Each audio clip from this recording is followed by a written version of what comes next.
10वां अध्याय। ब्रह्मा विष्णु को शिव जी का उपदेश। यह सुनकर ब्रह्मा और विष्णु जी ने कहा, हे प्रभु, सर्ग आदि पंचकृत्य क्या है, इसका लक्षण मुझे सुनाइए। श्री शिव जी बोले, मेरे सारे कार्य ज्ञान ग्राह्य है, तथापि सुनो। हे ब्रह्मन, हे विष्णु, सृष्टि, स्थिति, संहार, तिरोभाव, अनुग्रह, ये मेरे पंचकृत्य जगत में नित्य सिद्ध है। इसमें संसार के आरंभ का नाम एक सर्ग, उसके रखने का नाम दूसरा स्थिति, नष्ट का, तीसरा संहार, चौथा अदल बदल उपक्रम, तिरोभाव और संसार या सर्ग से मुक्त होने का नाम पांचवा अनुग्रह है। यही मेरा पंचकृत्य है। इन्हीं कर्मों के द्वारा मैं संसार का संचालन करता हूँ और इसमें जो सर्वदा मुझ में स्थित रहता है वही मुक्त है। इस पंचकृत्य को चलाने के लिए मेरे 5 मुख हैं। चारों दिशाओं में 4 और 4 मुखों के मध्य में 5वां मुख है, जिसे विद्वान जानते हैं। वे हे वत्सों, तुम दोनों अपनी तपस्या से सृष्टि और स्थिति इन 2 कृत्यों को प्राप्त किया है।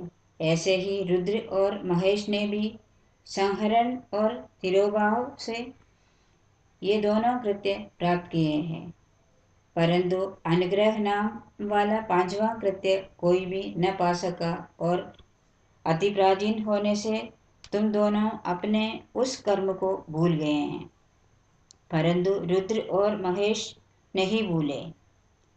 तब तुम्हारे भूलने से सृष्टि की स्थिति के लिए रूप, यश, कृत्य, वाहन तथा आयुधादि सबको मुझे अपने योग्य संग्रह करना पड़ा, क्योंकि तुम में मूर्खता आ गई और महेश ने दान और रूप दोनों का संरक्षण किया।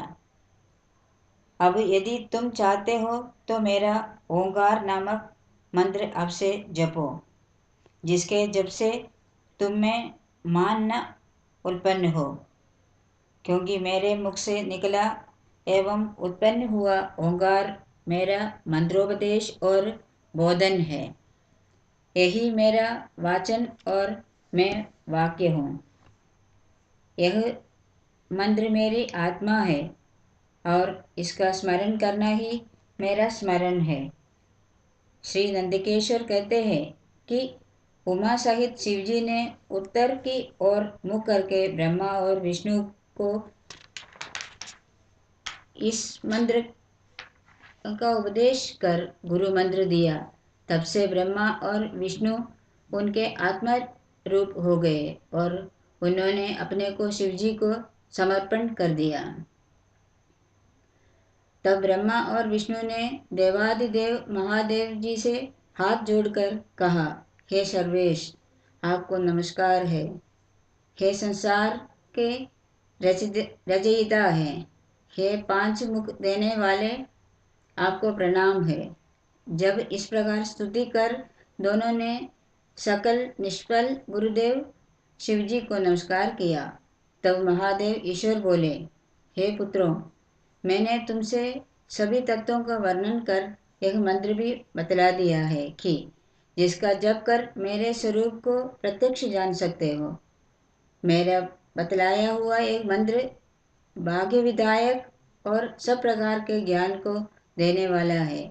जो इसे आर्द्र वाली चतुर्दशी में जपता है, और यदि आर्द्रा सूर्यगति की होती है तो इसका एक ही मंत्र का जाप करोड़ गुना हो जाता है।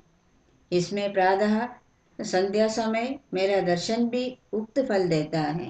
मेरे लिंग और बेर इन्हीं दोनों का पूजन करना उत्तम है। ओंकार मंत्र से लिंग का और पंचाक्षर मंत्र से बेर का पूजन करना योग्य है। ऐसा करने से मेरा पद सुलभ हो जाता है। ब्रह्मा और विष्णु को ऐसी शिक्षा देकर शिव जी वहीं अंतर्धान हो गए। समाप्त।